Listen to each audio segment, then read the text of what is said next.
साल से प्रधानमंत्री हैं, कोई बड़े वायदे पूरे नहीं किए। पुरानी बोतल में नई शराब भरने की कोशिश की उन्होंने हर बार, कोई गारंटी पहले पूरी नहीं की। नई गारंटी लाकर ध्यान भटकाने की कोशिश कर रहे हैं माननीय प्रधानमंत्री, और कहते हैं कि ये तो ट्रेलर था। 10 साल हो गए, ट्रेलर था। अरे शोले फिल्म का ट्रेलर भी 3 मिनट में खत्म हो गया था, आप 10 साल ट्रेलर दिखा रहे हैं। ऐसा ट्रेलर तो लोग तो डर जाएंगे, और डरे हुए हैं कि ट्रेलर इतना खतरनाक रहा है तो आने वाला पूरी की पिक्चर देख। अभी अगर फिर से आ गए मोदी जी तो फिर क्या होगा? जलजला, फिर क्या होगा? सुनामी, फिर क्या होगा? जनता के अरमानों की बर्बादी सोचना है। अभी हर जगह ध्यान भटका रहे हैं, इन बातों पे बातें होंगी प्राइस राइज पे। पिछले 60 सालों में इतनी महंगाई देश में कभी नहीं हुई जितनी महंगाई अभी है। आप में से बहुत सारे यूथ बैठे हुए हैं, युवा पीढ़ी के। मोदी जी कहते हैं दुनिया में सबसे ज्यादा नौजवान भारतवर्ष में हैं।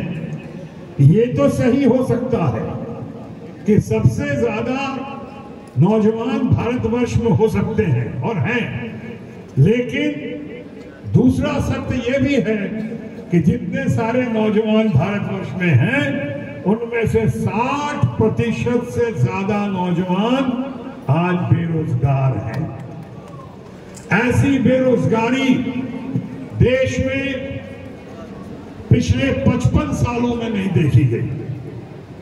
या यूं कहूं तो अतिशोक्ति नहीं होगी, शायद 100 सालों में ऐसी बेरोजगारी नहीं देखने मिली जो अभी देखने को आ रही है। इस पे मोदी जी कुछ नहीं बोलते हैं, उस पे कुछ नहीं बोलते हैं। गारंटी की बात करते हैं, नई गारंटी, यानी कि मीठा मीठा गप गप, कड़वा कड़वा थू थू, उसका जिक्र नहीं करते हैं। आपको कभी जिक्र किया है कि इन्होंने कहा था गारंटी दी थी, बहुत हुई महंगाई की मार, अब की बार मोदी सरकार? कहां गया मोदी सरकार?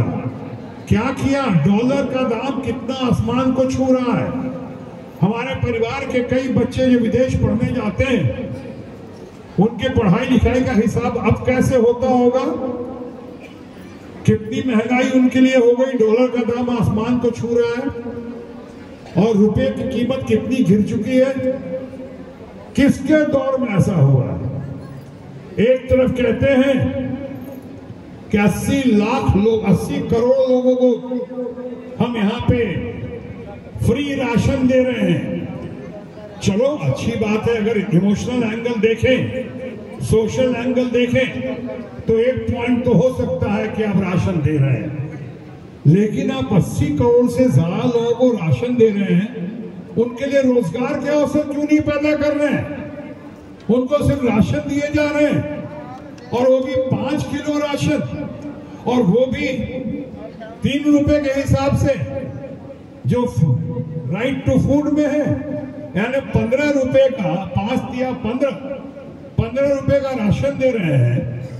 और आप कह रहे हैं कि बहुत $5 ट्रिलियन की इकोनॉमी बनेंगे। हम दुनिया की 5वें सबसे बड़े अर्थव्यवस्था में बदल गए हैं। अरे अगर सबसे बड़े अर्थव्यवस्था में बदल गए हैं तो ह्यूमन डेवलपमेंट इंडेक्स में भारत का पर कैपिटा इनकम जो है, प्रति व्यक्ति औसत आय, बांग्लादेश से के लोगों से भी कम है। हम ह्यूमन डेवलपमेंट इंडेक्स में 142 नंबर पे हैं। दुनिया के इतने सारे मुल्कों में 142 नंबर पे हैं, और गाते हैं। अच्छी बात है, गाना भी चाहिए। सारे जहां से अच्छा हिंदुस्तान हमारा, अच्छा है, गाओ, लेकिन साथ साथ उसको सारे जहां से अच्छा करने की भरपूर कोशिश भी करो। ये सब बातें हैं, और अभी ये सब बातें खत्म ही नहीं हुई थी कि आप में से कम लोगों को पता है कि इलेक्ट्रल बॉन्ड का मामला, ये इलेक्ट्रल बॉन्ड में खासकर नौजवानों को कहना चाह रहा हूं, घर की महिलाओं को कहना चाह रहा हूं, ये इलेक्ट्रल बॉन्ड का जो घोटाला हुआ है उसके बारे में आप लोगों ने नाम सुना होगा भारत के वित्त मंत्री का निर्मला सीतारामन। निर्मला सीतारामन अच्छी लेडी है, बढ़िया लेडी है, विद्वान लेडी है, लेकिन उनके पति उनसे भी ज्यादा विद्वान हैं, उनसे भी ज्यादा अच्छे हैं, इंटेलेक्चुअल पार एक्सीलेंस है। और उनके पति ने कहा है कि ये इलेक्ट्रल बॉन्ड का घोटाला जो हुआ है वो पूरे भारतवर्ष का ही नहीं बल्कि विश्व का सबसे बड़ा घोटाला हुआ है।